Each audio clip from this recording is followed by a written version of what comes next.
Hi everyone, I'm Kennan from Cars and Bids, and today we're talking about this, the BMW E36 M3. In today's video, we're going to talk about the facts and figures of this car, starting with a general history and overview of the E36 M3, then we'll get into some of the technical, nerdy details, and then we'll take it for a drive. And with that, let's get started.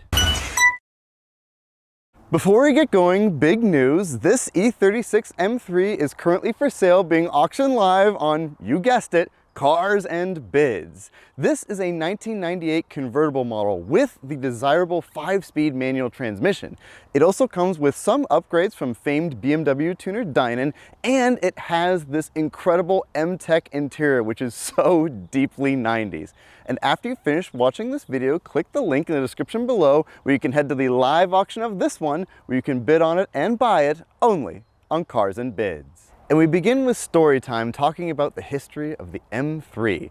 The first M3, the E30, came out in the 1980s, and that car was built as a homologation special. It needed to be built in order for BMW to take that model racing. But when the E36 came out, BMW changed their focus. They wanted a more livable, drivable, GT-focused car that still delivered great handling and a high-performance experience. And so in 1992, BMW introduced the E36 generation of the M3. But when I say they introduced the E36 M3, they did so in Europe, not in the United States. In the US, sales of the E30 M3, the E28 M5, and the E24 M6, the M models of the 80s, had been very poor, and so BMW was considering pulling the M division out completely from the United States. But BMW CCA members, the true enthusiasts of the BMW brand, came together and demanded that they got an affordable version of the E36 M3.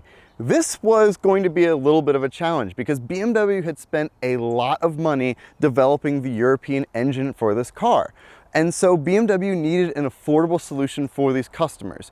And they changed a couple of other things on the E36 between the Euro and the US versions, but the big one was the engine. This engine would be based on the M50 engine found in the normal 6-cylinder 3 Series of the time, but it would receive a couple upgrades so that it had more power than the engine, but not quite as much power as the European version. And again, we'll go into those details a little bit more. So BMW took the risk with the E36, made a more simple version and offered it for sale in the United States, and it was a hit. People loved this car, and it sold way more than the E30 M3 and any M model before it. And as a result, it proved to BMW that there was a market for the E36 M3 in the United States, and that they could offer more M variants here in the US. Throughout its life cycle, BMW would offer 3 different body styles of the E36 M3. They'd offer the 2-door coupe, which was incredibly popular, the 4-door sedan, which actually in Europe served as a stopgap between the E34 and E39 M5s, as there was no 4-door M car at that time, and this, the 2-door convertible version of the E36 M3. All 3 models were very popular here in the US, and BMW produced about 33,000 of them between the 3 different versions. This was a huge change over the about 5,000 E30 M3s that they were able to sell in the 1980s. And as a result, the great production success of the E36 cemented the M brand here in the US.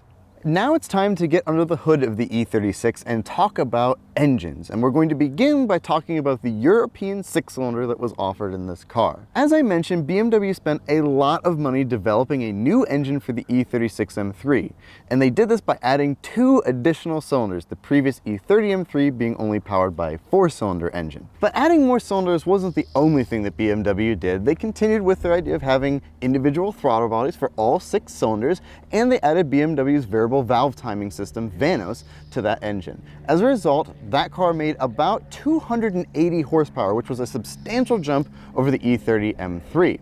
They revised that engine later on, making the S50B32 by increasing the displacement to 3.2 liters, and that engine jumped up to about 320 horsepower. Again, a massive leap. This time BMW added dual VANOS for the intake and the exhaust to add even more performance. But that's not what we have here. We have the US spec 6-cylinder engine. There are 2 versions of this that we received in the US. We first got the S50B30 US 6-cylinder engine, and that engine made about 240 horsepower and roughly 225 foot-pounds of torque. Again, substantially less power than the European model, but still relatively decent gains over the standard E36. BMW would also update this six-cylinder, giving us this, the S52. The engine would still produce about 240 horsepower, but the torque figure would increase to about 240 foot-pounds, giving the M3 more low-end grunt. Now, as I mentioned, this engine was considerably more simple compared to its European counterpart. It had one throttle body as opposed to 6, and this engine has single Vanos. And I wanted to talk a little bit more about what Vanos actually is. Vanos is BMW's infinitely variable valve timing system. The way it works is that when the ECU detects that there's extra load being placed on the engine, it sends an electrical signal to a solenoid located in the Vanos unit. When the solenoid opens, it allows oil to flow into the Vanos unit, and it pushes a cylinder located on the front of the camshaft. This changes the angle of the camshaft, and we're only talking about a couple of degrees here, but it allows more airflow into the cylinder, giving you more performance. Now, I've been talking about the intake, and that's because this engine only has single Vanos, which means that there's a Vanos unit for the intake camshaft. The European model received dual Vanos, meaning that there was a Vanos unit also for the exhaust, so that you could get more air in and out of the cylinders, increasing that engine's performance even more over the standard US S52. Although the European M3 did make more power, the US ones have become more appreciated as this engine is known for being relatively reliable. Again, it's less complicated than its European counterpart, and as a result, people seem to run into less issues with these. They also have a lot of aftermarket support, and this car benefits from some upgrades like a Dinan ECU, a Dinan throttle body, and the Dinan air intake. All of this gives this S52 a little bit more punch than your standard US spec E36 M3. And speaking of modifications over the standard car, this one has a really great touch. It has this M-Tech and Alcantara interior, which looks amazing. BMW offered a series of different cloth interiors on this car, and this one didn't come with this originally, but the seller has added this, and honestly, it looks so cool and very deeply 90s. And while we're in the interior, I wanted to talk about the transmission in this car. This one is equipped with the desirable 5-speed manual transmission, but that wasn't the only transmission that was available in the United States. This car is also offered with an automatic transmission, as BMW thought people might want a more relaxed, daily drivable M3, and adding an automatic was how they thought they would accomplish that. But in Europe, there were two other transmissions that were offered in this car. Later M3s received a 6-speed manual transmission, which of course is incredibly desirable, but they also received the first generation SMG, BMW sequential manual gearbox. I've never driven one with that transmission, but I can only imagine it's not very good. But at least in the US, you had two options, including this, a 5-speed manual. And while we're sitting in the interior of the E36, it's something that I have to mention, and that is that BMW were focused on sustainability, and they wanted this interior to be largely recyclable. So they used a lot of plastics in here, but they also used a lot of biodegradable glue, which over time means that these interiors do kind of break down and start to auto-recycle themselves. So you have to deal with some things like the vinyl on the doors shrinking and things like that. And that's sort of become something that the E36 is known for, not having the best interior. But regardless, this car drives very well, and that is the most important part of an M3. It's time to drive the E36 M3. Now, I actually owned one of these cars a while ago, and so mine was a 97 M3 2.5, which in M3 speak is the manual coupe. That's what I had.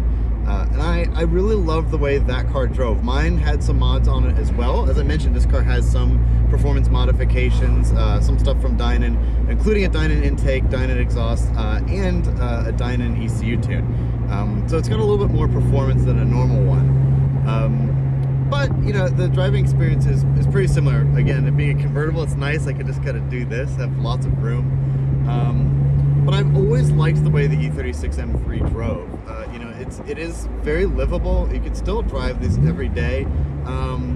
But the key thing is that it's very lightweight compared to the M3s that followed it. The E46 gained a lot, you know, gained a better engine, you know, a lot more power.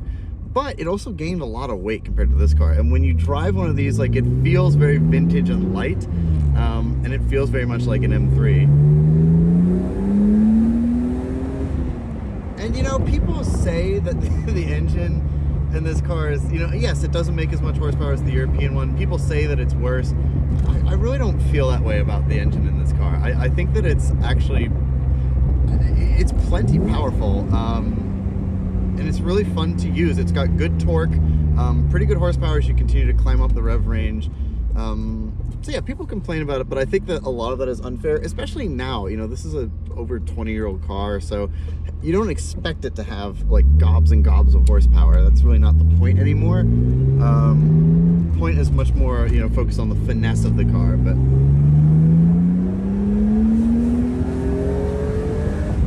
I mean, that's not slow. It's not slow. It's not super fast either, but you know, the whole purpose, I think, of a car now at this age is just to like enjoy the lightweight driving experience, and you know, and this car delivers that. It's very analog. Man, the downshifts are so good. Oh, everything is very analog in it though. Like the throttle pedal is throttled by cable, so it's very heavy. It's really wonderful to blip those downshifts. And it's again, it's not super fast, but it's very enjoyable to drive, and that's really the whole point of a more vintage car. Compared to the E30 M3, I've had the pleasure of driving one of those too. You know, that car feels, it's so balanced and wonderful, but this car really feels great too.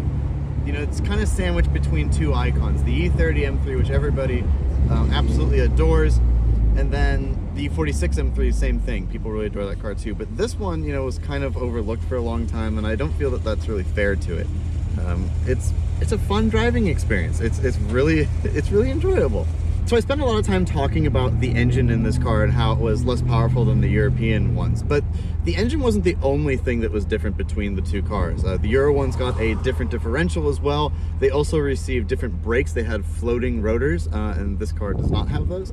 But all these were relatively small differences. But the thing was, it made this car so much more affordable over here, and so people bought a lot of these. And as a result, you know, it's become kind of this endeared enthusiast car, and it can't be underscored enough how important that was for BMW. They needed a commercially successful car to save the M brand in the US, and this car did that. So from a historical perspective, it's really important. It also happens to be still a lot of fun to drive. So, you know, if you're looking to buy one of these, it is a very important car for BMW, and enthusiasts are starting to appreciate it a lot more for the historical reasons that I mentioned, but also because they are just a lot of fun to drive.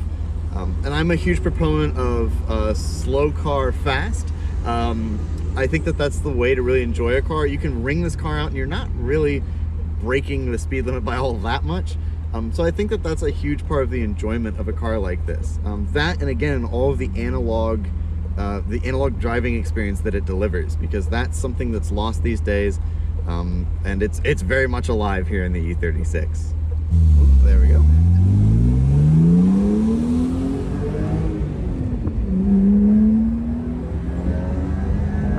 Oh, the induction is so good. That Dinan intake makes a big difference. And that is the BMW E36 M3. This is a very historically important car for BMW, as it effectively saved the BMW M brand in the United States. It's beloved today for its gorgeous styling, its 6-cylinder engine, its availability of a manual transmission, and its abundant aftermarket support. And if you've been in the market for a nice E36 M3, click the link in the description below where you can bid on this one and buy it only on Cars and Bids. Thank you all so much for watching, and I will talk to you very soon. Goodbye.